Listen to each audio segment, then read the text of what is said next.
Eu sou José Norberto de Jesus, sou filho de Itabirano, sou filho de Natanael Nascimento de Jesus, Maria Flávia de Jesus. Meu pai foi operário da empresa Vale, antigamente Companhia Vale do Rio Doce. Aqui ele foi motorista durante muitos anos, mas começou a sua vida muito novo, logo no MUC, na extração minerária. E aqui ele construiu uma família de 10 pessoas. Eu sou o segundo, dos 8 filhos que ele teve. Então, assim, de lá para cá, eu tenho um conceito, de que não era porque meu pai foi motorista que eu tinha que ser motorista. Então, minha história começa um pouco aí. Eu trabalhei um pouco, bem no começo, em uma dessas empreiteiras da empresa. Nunca trabalhei na empresa Vale e sempre tive muito claro que a minha relação com Itabira era uma relação muito de amor e amor não é amor e ódio, mas um amor, do sentimento que eu tenho por ela, mas ao mesmo tempo tem essa recíproca também não era verdadeira, porque nós sofremos muito racismo nessa cidade, no começo da nossa vida, tal de infância, uma cidade que a exploração minerária teve sempre o tom, da maestria. Então, assim, logo cedo eu comecei a imaginar que eu teria que buscar na universidade, na academia, uma maneira mais suave de viver a vida. E assim começou a minha trajetória. Fui para Belo Horizonte, fiz um curso técnico, sou formado em eletrotécnica. Isso não bastou, saí de Belo Horizonte, morei em São Paulo, fiz um curso de estudos sociais. Depois, agora bem mais recente, um curso de gestão de projetos. E aí a gente vai enveredando pela nossa vida. Da parte do ponto de vista do empresariado e tudo mais, assim, eu abandonei logo cedo, me enveredei pela produção cultural. Sempre gostei de ficar produzindo, de criar coisas diferentes. E a minha relação com o Drummond, ela perpassa no momento que eu entro na Fundação Cultural Carlos Drummond de Andrade, no governo do Damon de Sena. Chegando lá, curiosamente, eu não tinha muito envolvimento com a obra do poeta, mas eu nunca tive também nenhuma relação desrespeitosa com relação à sua produção. Eu só não tinha mesmo era envolvimento, essa relação mais intrínseca com ele, com a obra e com as pessoas que trabalham com o seu potencial, com o seu legado. E lá, então, eu tive a oportunidade, eu já conhecia, nós tínhamos uma convivência razoável, que é a da Lacerda, hoje falecida, e a gente presta uma homenagem, porque ela foi muito importante, ela foi madrinha de um projeto, logo depois da nossa convivência, porque ela foi ministrar um curso sobre os caminhos drummondianos, para que a gente pudesse entender um pouco mais desse legado deixado. Curiosamente, eu já faço parte há mais de 40 anos do movimento negro, fiz parte do movimento de consciência negra de Belo Horizonte Nacional, e depois eu me ingressei no movimento negro, que é a União dos Negros pela Igualdade, da qual eu sou diretor estadual, e a gente segue fazendo as nossas discussões, as nossas buscas por melhores igualdades nesse país. A questão de ser negro, eu sou negro consciente do meu papel enquanto raça, porque tem essa distinção de raça e cor. Uma coisa é você ser preto, eu sou preto, a minha identidade, eu sou preto, eu não sou negro, negro é raça. E aí tem essa discussão que raça é humana. Então, olha, nós temos muita clareza com relação a isso. E quando eu sou a primeira pessoa que foi a público em Itabira fazer uma discussão no jornal O Cometa, do qual eu vim a passar no contexto da minha vida. Depois fui diretor na área de publicidade desse jornal. E acredito que tenha tido uma contribuição significativa na sobrevivência dos mais de 25 anos, que ficou o meu legado de contribuição. A partir desse momento que a gente abre a discussão sobre a questão racial em Itabira, é evidentemente que eu estou me colocando como uma pessoa que quer fazer discussão na cidade, além do processo, esse processo que a gente passa o pano nele, assim, tal, achando que nós não temos racismo. Nós temos o racismo, ele é latente. A descoberta de Itabira, então, ela se dá exatamente com a chegada do negro, né? Lá 800 alguma coisa tal, e a gente vem de lá para cá, né, tendo uma participação do negro na construção histórica do nosso município. Só para fazer assim uma observação, meu avô, ele foi ferreiro nessa cidade. Eu sei o que é isso aí, porque quando você não tem nenhuma atividade, você acaba buscando outras, né, que as pessoas não querem fazer. E essa questão da relação da ferraria, digamos assim, é uma coisa que já veio com o negro da África, né? Então, além dele ter sido, né, utilizado no processo do cultivo da nossa lavoura, no cultivo minerário do nosso subsolo e mesmo da parte externa, porque a gente acabou sendo parte, né, desse processo que gerou todo o extrativismo do Pico do Cauê, é que nem sempre, né, essa transformação do minério em cratera, né, que era o Cauê, né, que era a coisa oponente, ele acabou se transformando num legado de riqueza para a cidade. Então, assim, a gente vem observando que aí quando você me pergunta, e aí, né, tem uma contribuição? Olha, só o fato de eu ser negro na cidade já é uma contribuição, porque não sou aquela pessoa que compactua com o status quo, né? Então eu tenho sempre uma fala, não discordante, mas uma fala que busca o melhor posicionamento do negro na sociedade. E é isso que eu busco. Então quando o prefeito atual assume, e um pouco antes dele assumir, e a gente senta para conversar, a primeira fala minha para com ele foi exatamente isso: olha, nós temos um legado, né? Na minha passada pela casa do Drummond, que é a Fundação Cultural, que é uma casa emprestada, né? Lá eu disse para ele que eu tenho dois legados naquela casa. A casa da Samaria, porque o Drummond, né, ele tem uma babá, que é a Samaria, de onde ele diz assim, ela diz, né, olha, se você, né, fala para o pai dele, né, se esse menino conseguir passar, né, porque ele estava acamado naquela época, criança, era muito comum, né, as pessoas sofriam de doenças e às vezes acabavam morrendo, né, então assim, se você sobreviver, esse menino, né, ele falando para o Carlos, o pai, né, ele vai ser um grande homem, mais importante que o seu. E isso, né, esse vaticínio dela, né, acaba, né, acontecendo anos depois, quando ele se torna essa sumidade que nós hoje estamos aqui falando. Ela não tem casa, né? Na realidade, ela nasceu no Cutucum, que é uma comunidade no distrito do Carmo.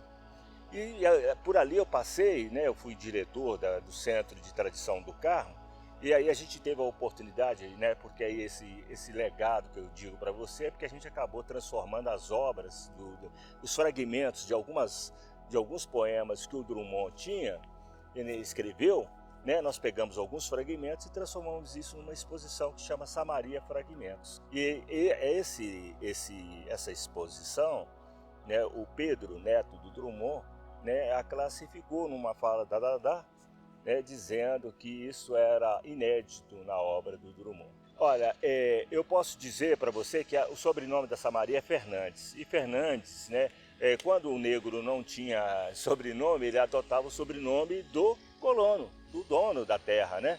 Então, a Fernandes é o sobrenome de uma família portuguesa. Aí tem uma mistura portuguesa, né? A gente não sabe se é um pouco português, se é Fernandes, mas eu estou imaginando que seja portuguesa. E aí, então assim, quando você vai ao Carmo, você vai conhecer várias pessoas com o sobrenome Fernandes.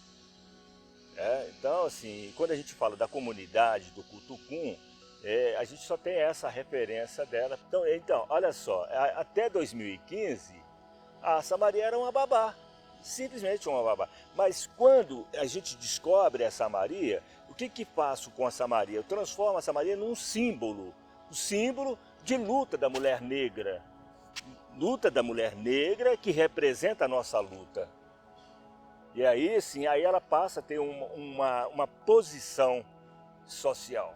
Então ela não é só a babá, ela é a babá, é a mulher que vaticinou a importância do Drummond, enquanto ele tinha lá por volta de 5, 7 anos, quando ela prediz que ele vai ser um grande homem, e ele se transforma nesse grande homem e numa sumidade literária. Essa exposição ela é itinerante, né? Ela está dentro da minha casa lá, né? São quadros que a gente, quando necessário, monta, né? Quando a gente tem um momento, uma oportunidade, a gente faz essa montagem da exposição. Mas ela serviu para chamar, né, de alerta a comunidade do Carmo. E aí foi quando eu disse para o nosso prefeito atual da importância de simbolizar esse momento, criando a Casa da Samaria no Distrito do Carmo, que pode ser mais um potencial turístico e um legado que vai reconhecer a importância dessa mulher que mais de 50 anos viveu numa única casa, servindo a uma única família.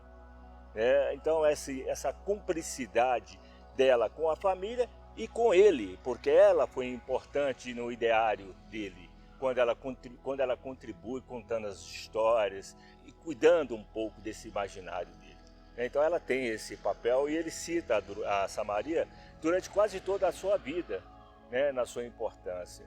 Então assim, esse é o legado. O outro legado, a gente entende que são legados que precisam ser construídos, né? Evidentemente, que foram parte da nossa conversa com o prefeito e foi a solicitação enquanto representante da comunidade negra para que a gente possa buscar posições definidas dentro da sociedade. Então eu disse para ele que o Museu da Escravatura pode ser um ponto de referência do nosso legado, mas eu quero mais, eu gostaria que do ponto de vista mais cultural, do ponto de vista de movimentos, que a gente ficaria mais à vontade, eu acho que nós precisamos criar o centro de referência da cultura negra. Pela nossa história, pela importância, pelo papel que Itabira, né, que o negro representa dentro da nossa cidade, inclusive, né, porque a gente ajudou a construir também essa empresa que hoje detém o maior monopólio econômico da cidade, né? Então, para concluir essa faceta aí da minha relação do meu sentimento como negro, então eu tenho isso muito claro, né? Então, quando eu vou para dentro de Belo Horizonte, quando eu me envolvo, como eu insiro dentro do movimento e a gente abre novas portas, a gente vê que aqui dentro de Itabira também eu sou um dos precursores da discussão com a Unifei, da importância da questão da cota, que foi abraçada pela Unifei como entendimento, como respeito da importância, porque o que a gente busca nessa nossa luta? É nesse ato que se cria, né, onde o negro não tem o acesso às academias, a gente tenta buscar essa aproximação, porque o negro informado, o negro aculturado, o negro educado do ponto de vista, né, dos diplomas, né, da formação, né, ele passa a ser uma outra pessoa dentro da sociedade. E aí isso precisa ficar muito claro. Nós tivemos aqui o pré-vestibular Alvorada, que contribuiu para que muitos negros pudessem ter acesso à universidade, porque era uma proposta de pré-vestibular, né, que criou, voltada para a questão do acesso do negro às universidades. E a gente cumpriu um pouco esse papel, né? A gente depois teve outros movimentos, mas esse é um deles e outros, né, que a gente vem trabalhando. E lembrar, né, quando você me pergunta qual que é a minha participação, foi exatamente aí, porque quando a gente vai buscar a institucionalidade, a gente entende que o negro tem que ter esse papel. E aí a gente começa então a engendrar essa participação. No governo do ex-prefeito João Israel, nós fizemos a discussão, ele era vice-prefeito, né, do governo Ronaldo, e aí nós fomos lá e fizemos a discussão e criamos a seção para a promoção da igualdade racial. Então esse foi um grande ganho nosso. E logo depois, no governo da Mon, quando ele me pergunta, poxa, Norberto, como é que a gente vai fazer isso aí? Eu falei, olha, nós queremos a secretaria, né? Nós estamos no contrapasso, então agora nós queremos a diretoria de promoção da igualdade racial e na minha gestão depois, e nós acabamos criando a diretoria de promoção da igualdade racial que perpetua. E agora no governo do Marco Antônio, que é o nosso prefeito atual, evidentemente que a gente quer avançar.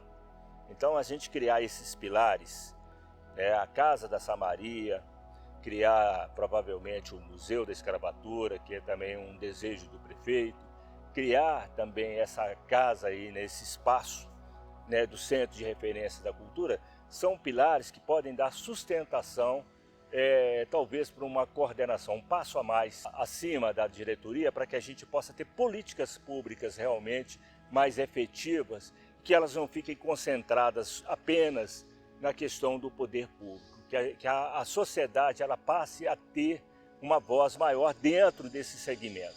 Então essa que é a minha batalha e estou fazendo essas costuras nos bastidores e tudo mais. Essa história minha de produtor cultural, então, ela é um processo natural, né? Quando eu volto, né, de São Paulo, eu me envolvo, né, eu me insiro no contexto do cometiano, né, do Cometa Itabirano, né, e aí eu começo a ter uma participação lá dentro, e dentro desse contexto, então, era um coletivo, né, foi muito importante para Itabira, e esse coletivo tem realmente um pouco, né, da importância da evolução intelectual, cultural que nós tivemos, né, devido à sua proposta. Lá pela década de 80, no começo ali, a gente começa então a fazer os trabalhos jornalísticos, depois eu começo a me enveredar pelo lado cultural e começo a fazer produções culturais, né, dentro da Fundação Cultural. E isso perdurou durante muito tempo. E chegou um determinado momento, eu acabo saindo, vou, né, nas minhas idas e vindas da cidade, eu fui morar em São Paulo, numa dessas andanças minhas por lá, eu acabei me envolvendo com um coletivo. E naquela época, o Medina já engendrava o Rock in Rio.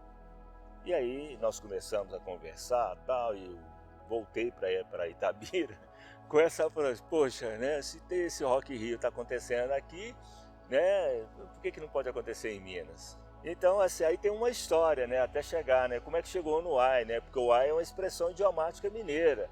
Então eu queria alguma coisa para poder casar com Rock in Rio, né? Rock no Rio. Então eu queria algo que pudesse ser rock em Minas. E aí o nosso coletivo, um dia desses aí conversando com o Antonioni, com o Fernando Barbosa lá em Belo Horizonte, a gente sentando, pô, mas o que pode ser? O que a gente podia fazer e tal, não sei o quê. Aí surgiu o Uai. Né, o Antonioni e tal, não, tá, acho que esse negócio aqui, eu estou pensando e tal, acho que o Uai. Quando ele me fala, e aí eu paro para refletir, o Uai é expressão idiomática, né, todo mineiro fala o Uai, então Rock in Rio Uai. Né? Então surgiu o Uai. E aí como é que pode ser isso? Como é que a gente vai justificar conceitualmente isso aí? Aí pensa daqui, pensa dali, nós estamos em Itabira, nós vamos atrelar Minas, né? Itabira é Minas, Minas é o mundo. E assim surgiu o Uai, né? Assim, dentro do conceito, né, de poder dar mais sustentação e criar esse processo. E na realidade, quando a gente criou, como é que é o conteúdo? O conteúdo, né, nós somos na terra de Drummond. Então, naquela época, a gente já sonhava com Caetano, com muitas participações do Cineclube, a gente estava envolvido no Cineclube. Então, é assim, nós pensamos um cardápio bastante variado e diversificado de cultura para trazer as pessoas para a nossa cidade. Não, o Cineclube foi um movimento, né, do Cometa, né? Foi de segmentos de lá de dentro que nasce. Então, assim, aí dentro do Cometa e dentro do Cineclube, né, abriu espaços para novas discussões da sociedade. Aí o Cometa realmente foi, né, a gente pode dizer assim, sem qualquer pretensão, o Cometa Itabira tem dois momentos, antes do Cometa e depois do Cometa. Isso aí não tem dúvida. Então, assim, até mesmo para poder a gente ter hoje esse legado da busca, da reflexão, esse exercício veio dali, né? É claro que tem outros eventos, outros movimentos, mas o Cometa é especial nessa questão aí.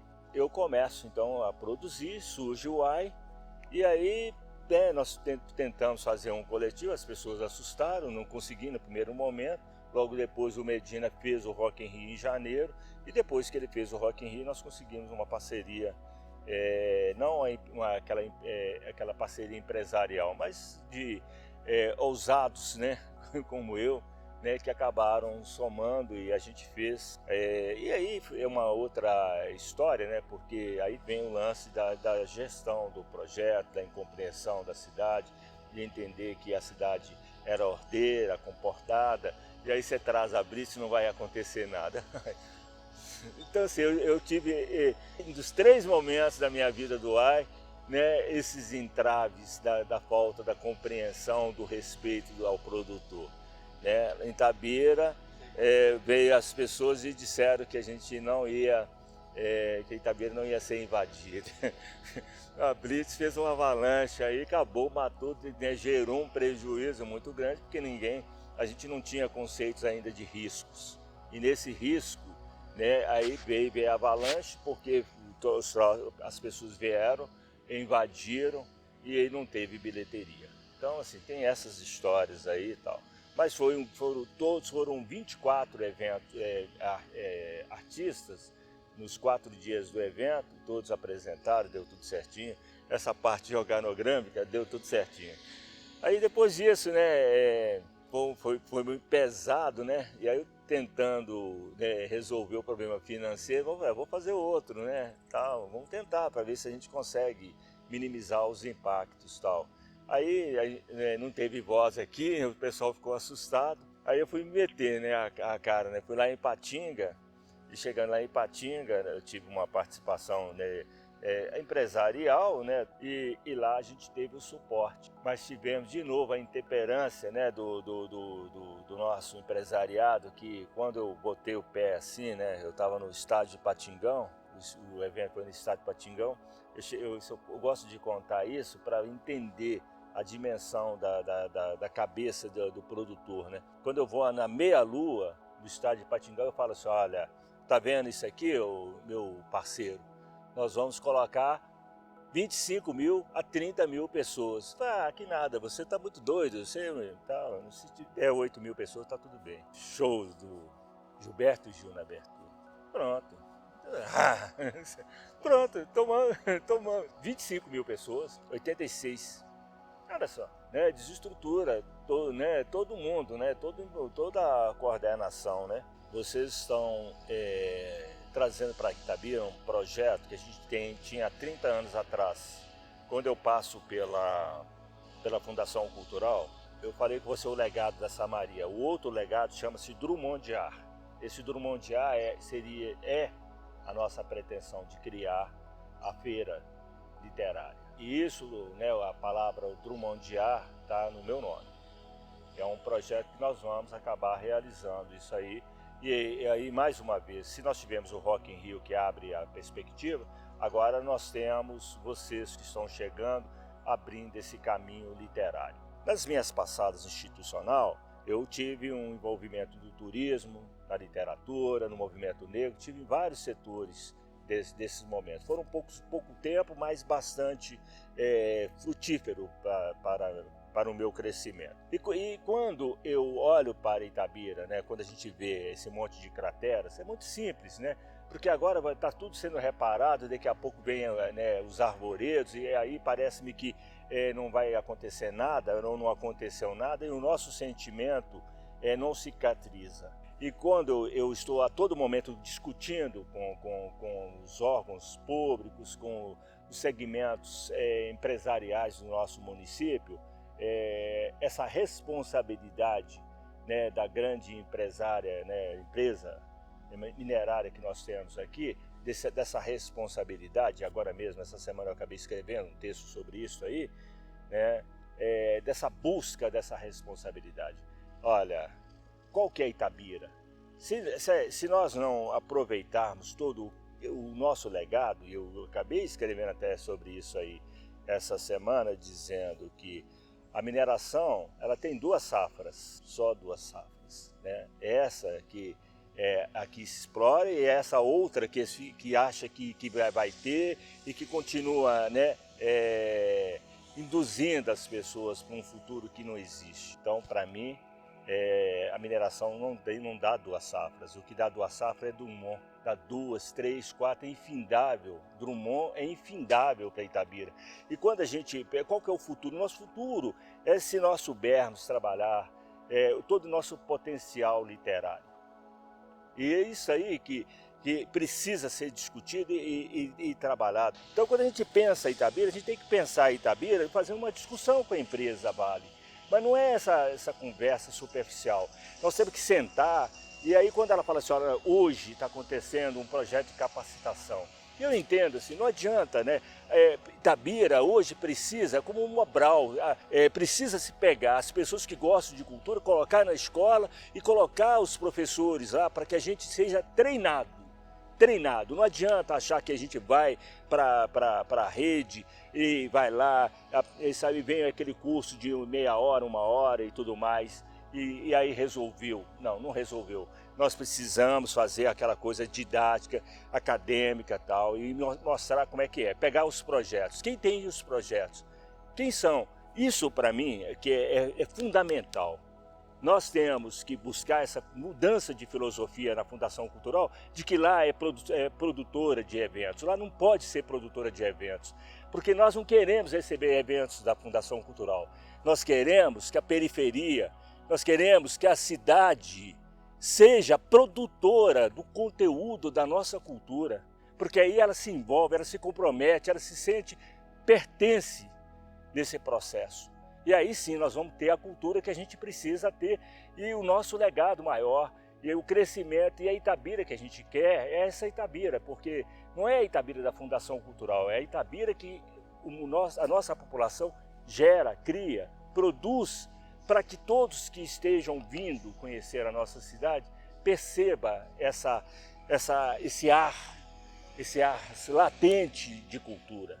É isso que nós queremos, uma cultura comprometida e um gestor maior, né, que ele seja municiado de propostas, de elementos capazes de para que ele esteja à vontade, para que ele fique à vontade na hora de fazer a discussão com a empresa, na hora de fazer a questão da transferência desse investimento para o município. Entender que nós, do lado de cá, na medida que nós somos fomentados, eu particularmente como produtor cultural, porque aquela Fundação Cultural tem que ser uma árvore de produtores. Ela não pode ser o pilar. Ela tem que ser uma árvore que gera produtores. E aí ela gerando produtores, as culturas disseminam.